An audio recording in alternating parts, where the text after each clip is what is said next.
नमो भगवते वासुदेवाय। नमस्कार मित्रों, मैं विपिन पुरोहित एज यूजुअल आपके साथ फिर जुड़ गया हूँ। ईश्वर दर्शन वैदिक और पौराणिक सांस्कृतिक परंपरा में कैसे कैसे बताया गया है और हम लोग उसको समझने का प्रयास करते हैं। पिछले एपिसोड में थोड़ी बातें अधूरी रह गई। श्रीमद् आद्य शंकराचार्य के बारे में बात करते थे, जो प्योरली अद्वैतवादी थे।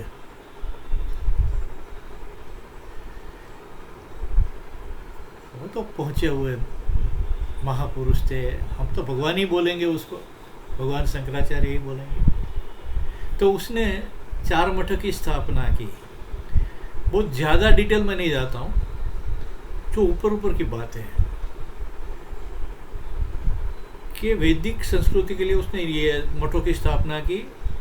पीठाधीश बिठा दिए, जिसको भी हम लोग जो गादी पर बैठता है उसको भी हम लोग शंकराचार्य ही बोलते हैं।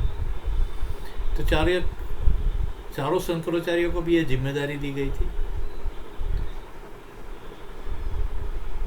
कुंभ का निर्माण, कुंभ के अंदर क्या होना चाहिए, ये सब विजन उसने दिया।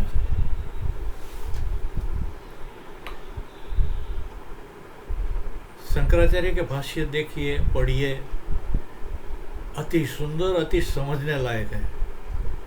विदेशी लोग भी पागल हो गए। अभी अब खास करके आप देखिए तो जो नॉर्थन यूरोप है, हॉलैंड वगैरह जो है ऊपर का, नेदरलैंड है, ये सब,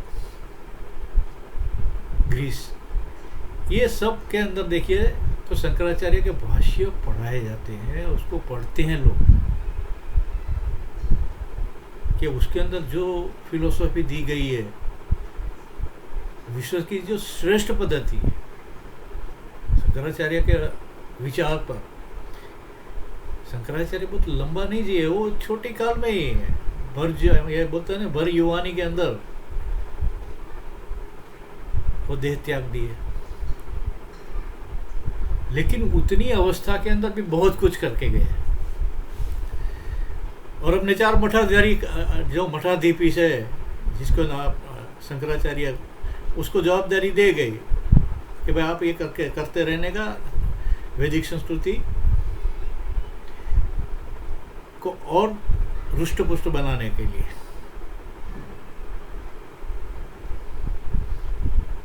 हालांकि अभी तो ये शंकराचार्य से क्या उम्मीद करते हैं, क्योंकि उसका तो हमारा नॉलेज में नहीं है कि उतना भगीरथ कार्य कोई भी पीठ में से निकला हुआ किया है। इतना किया तो होगा ही, जरूर किया होगा। लेकिन जो लेवल का आद्य शंकराचार्य ने किया है, वो लेवल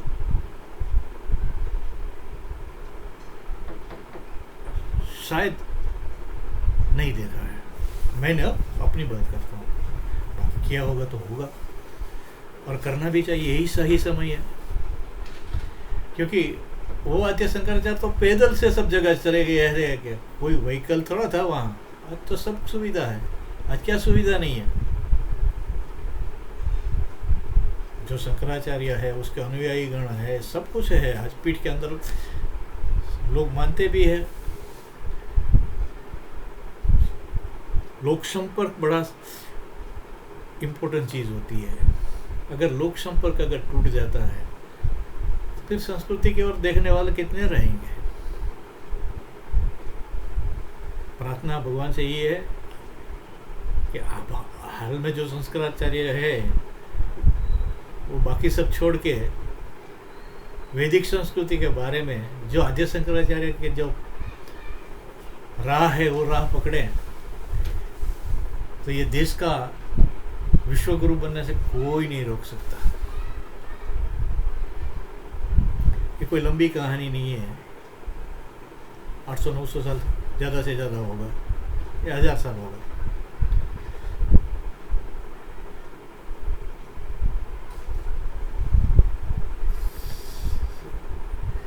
क्योंकि अशोक, उसके बाद राजा आ गया, सम्राट आ गया, ये आ गया, सब वो आ गया, बौद्ध धर्म वहाँ से विकसित हुआ। निवृत्तिवाद, बौद्ध धर्म में क्या था, सबसे बड़ी कमजोरी क्या थी? निवृत्तिवाद। ये जीवन बेकार है, कितना दुख है, कितना मंगल है, देह में कितना कष्ट है, संसार में कितना कष्ट है, निराशावादी विचार, इसमें सब। वहाँ से वो लोग ने मोक्ष की परिभाषा निकाल दी, मोक्ष ही कल्याण करता है, मोक्ष ही हमारा ध्येय है,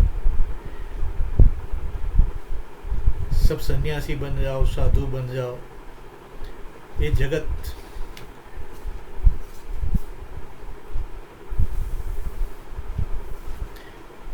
मिथ्या है। तो शंकराचार्य का बहुत प्रचलित वाक्य है, ब्रह्म सत्य जगत मिथ्या। ब्रह्म सत्य बोले हैं, जगत मिथ्या, ये शंकराचार्य का शब्द है। ब्रह्म सत्य जगत मिथ्या, तो मतलब ये जगत तो एकदम मिथ्या है, ऐसा सोच के आदमी बैठ जाएगा ना। मिथ्या क्यों बोल रहा है, वो भी एक समझने की परिभाषा है। ब्रह्म सत्य, ईश्वर तो एक ही है, वो सत्य है, सच्चिदानंद और सच्चिदानंद।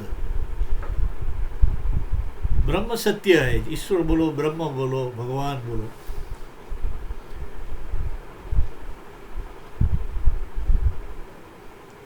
तो ब्रह्म तो सत्य है, जगत को मिथ्या क्यों कहा गया? ताज्जुब की बात है ना, जगत को मिथ्या कह गया तो फिर जगत में बेकार है, जीना बेकार है, ये क्या है? मिथ्या का अर्थ ये है, जगत प्रतिक्षण बदलता है, प्रतिक्षण। एक ही वो जो क्षण बीत गया वो क्षण फिर वापस नहीं आता है। एक शब्द मुंह से निकल गया, वो निकल गया, फिर दूसरा आएगा। मतलब जो साइकिल है वो प्रतिक्षण बदलता है, स्थिर नहीं है, समय स्थिर नहीं है। अभी जो प्रक्रिया चल रही है वो दो मिनट के बाद भी, 1 सेकंड के बाद भी बोल निकल गई तो निकल गई, पास्ट टेंस हो गया। प्रतिक्षण बदलता है जगत।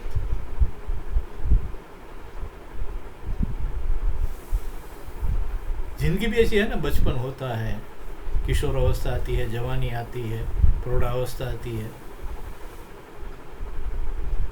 फिर बुढ़ापा आता है। जगत बदली होता है, समय बदली होता है, पर समय परिवर्तन होता है, इसलिए जगत को मिथ्या कहा है। जगत बेकार है, खराब है, ये कहने का चांस उद्देश्य शंकराचार्य जी का था ही नहीं। लेकिन मिथ्या इसलिए है, क्षण क्षण बदलता है, क्षण क्षण बदलता है, इसलिए उसने कहा ब्रह्म सत्य जगत मिथ्या। तो हमको किसकी बात करना चाहते हैं? ब्रह्म की, जो सत्य है, जो सनातन है।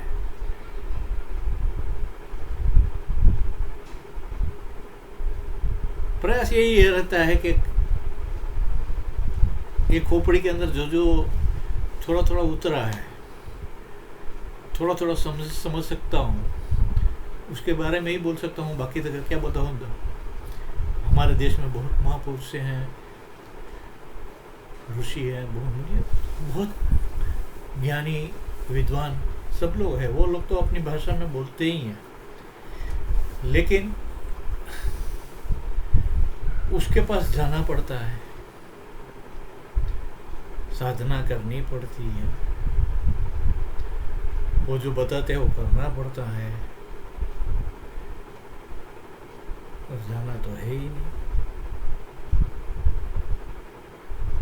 जाएंगे तो कुछ उद्धार होगा ना, महापुरुषों के पास जाएंगे तो उद्धार होगा, लेकिन टाइम कहाँ है?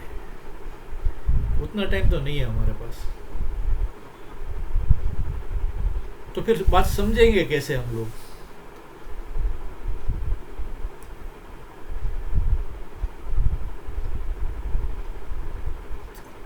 समझ गए मेरा पर्पस क्या है?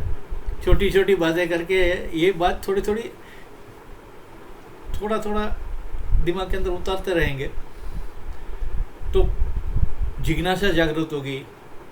फिर इच्छा, जब जिज्ञासा है तब इच्छा की, इच्छा होगी तभी लॉजिक काम करेगा।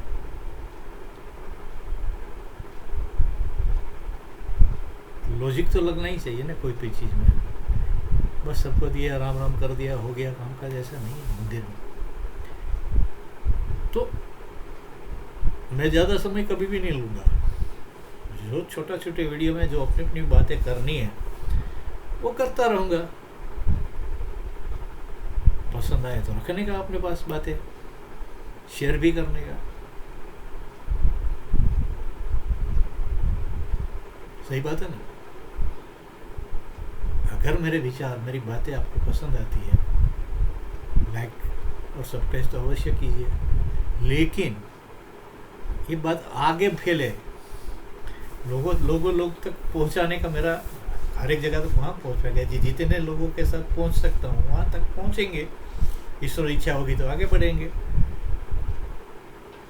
लेकिन ये चैनल स्टार्ट करने का मेरा इरादा मात्र केवल यही है कि मैं आपके साथ अपने दिल की बात शेयर करता हूँ। उद्देश्य मेरा कुछ ज़्यादा नहीं है।